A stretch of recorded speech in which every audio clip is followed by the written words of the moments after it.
how you make a sterling silver glow ring. Okay, you want to warm the ingot up with a gassy flame with more gas and less oxygen.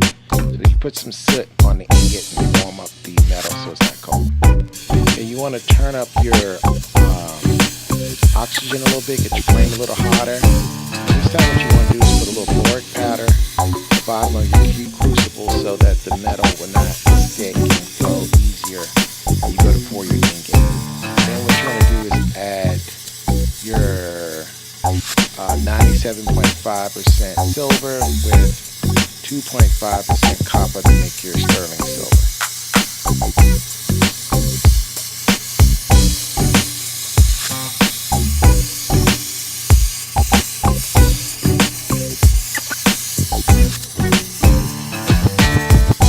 Okay, you want to get your crucible nice and hot. Add a little bit more oxygen so your flame is really nice and hot, but not too hot that it's spitting, so you don't want the flame to be making that spitting sound, but just a nice solid hit sound, so you have a really good hot flame as you add your silver and your copper to make your sterling silver alloy. Essentially you don't have to really swirl anything around to mix it. The heat is what's actually causing the metals to combine into the sterling silver. Once the metal starts to melt, then what you want to do is you want to look for that very liquidy kind of consistency, kind of like if you was to take an egg to make a scrambled egg, pour it into a bowl and you swish the egg around. It has like a little, it's thick, but it's also liquidy at the same time. Once it gets there, you want to make sure it doesn't have any solid or semi-solid lumps in it. You want everything nice and liquidy. So just spend a little extra time here to make sure that your metal is nice and hot and liquid. You want to keep the flame constantly on the metal as you get the crucible into position and pour it into the ingot. You want to constantly keep the heat on it as you pour it. And it's a nice alignment thing. Then what you do is you just turn off your flame with the oxygen first and then the gas. And then of course what you can do is undo your ingot and release your metal. Once you have your metal released, you want to drop it into the pickle. Then you want to keep it in the pickle for a few minutes, maybe 5 minutes or so. Depending on how strong your acid solution is, how much water and how much acid powder that you have in there. I have to keep mine pretty strong, so mine's about 5 minutes. Then you want to drop it into your water and then use a brass brush to clean off your metal and get it nice and clean. And then you want to get it ready, dry it off and get it ready to go to the mill for milling out to the proper spec in terms of thickness.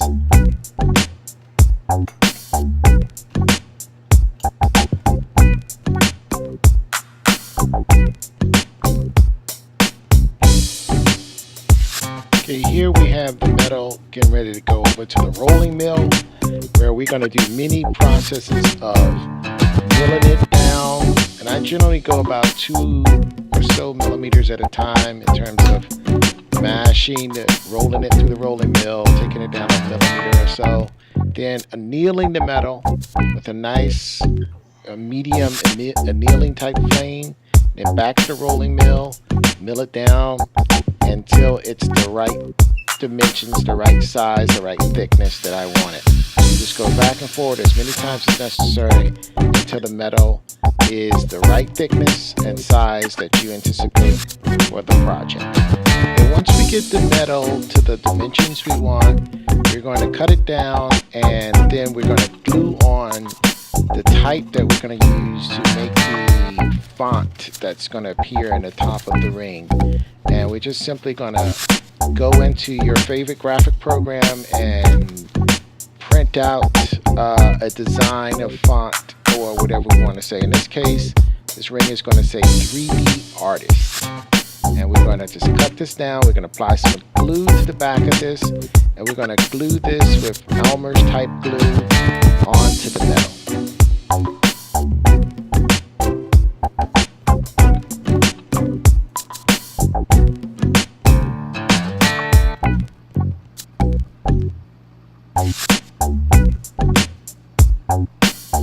Next, we're going to pierce the metal, and I'm going to use a rotary tool, a FOREMAN rotary tool, with the drill bit to pierce the metal. Then I'm going to get my blade in the hole that I make, and I'm going to proceed to cut out the shape of the font of the type that says 3D Artist.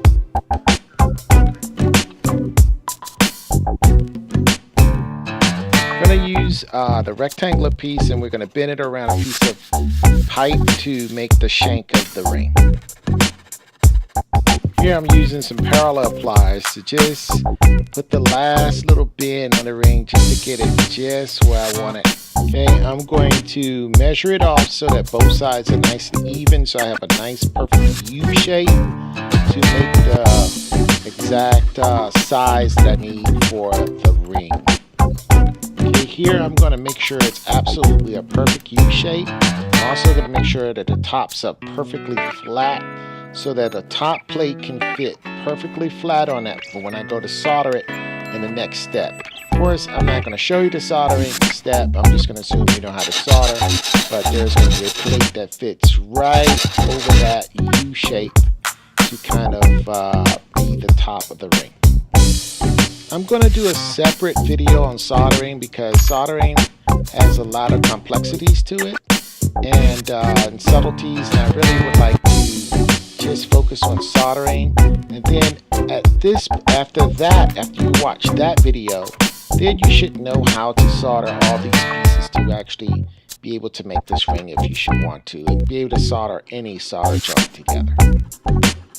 Okay, I'm going to find the center of the shank, scribe some lines, draw some lines, and then scribe some lines, and then I'm going to pierce it, saw it, and cut a nice taper where the shank of the ring is tapered and it gets wider as it gets out to the main plate that's going to have the raised release type that says 3D Artist. And once I have the shank pierced out like I want, I use a file to make it nice and flat so that I can lay it on a piece of metal so I can make the side facets for the ring. Then after I file it nice and flat, I'm going to solder that plate onto the shank. And once that plate is soldered onto the shank, I'm going to pierce out the shape, cut it nice and close, and then I'm going to file it down, and then I will have one side of my ring. I've gotten the size of the person that we're making a ring for. It's a size 8. What we're going to do is going to establish a center point, and we're going to cut the circle for the ring where the finger is going to go through. We're going to punch a hole so that we can take the Dremel and drill a hole for our saw, so we can use that hole to pierce out the entire shape, the basic shape. A little bit smaller than size 8 because we're going to file and sand that to get it to a perfect size later.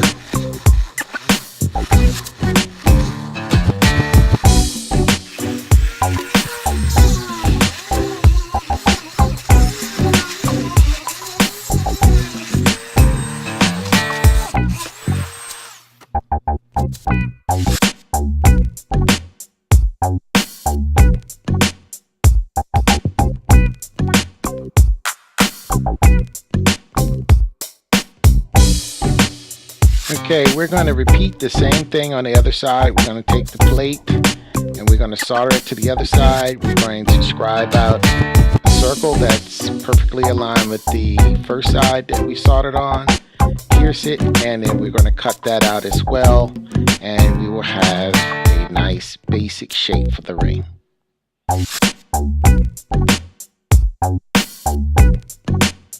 Okay, we're going to file, sand, and refine the type that's going to be the embossed type that's going to go on the top plate of the ring. And we're going to use various grits paper and various needle nose files to achieve that.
Now I'm going to do a little assembly of the type on the top plate and kind of get it kind of organized so I'll know exactly how it should fit on there when I go to solder the type, embossed type onto the top plate. And I'm going to assemble and solder and basically repeat that same procedure for the O on one side of the ring and the L on the other. Okay, once everything is assembled and soldered, I'm going to refine it with the file and sandpaper and get it ready for the liquid acrylic with day glow powder mixed in, and that's going to give me the nice day glow effect between the sterling silver type.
Please like and subscribe to this video. Also give me a comment on what you'd like to see in future videos. Also, if you comment on how I can improve my videos, that would be very much appreciated. In addition, hit the little bell button so you'll be notified as to when future videos will show up. And of course, share the video. Alright, thank you very much.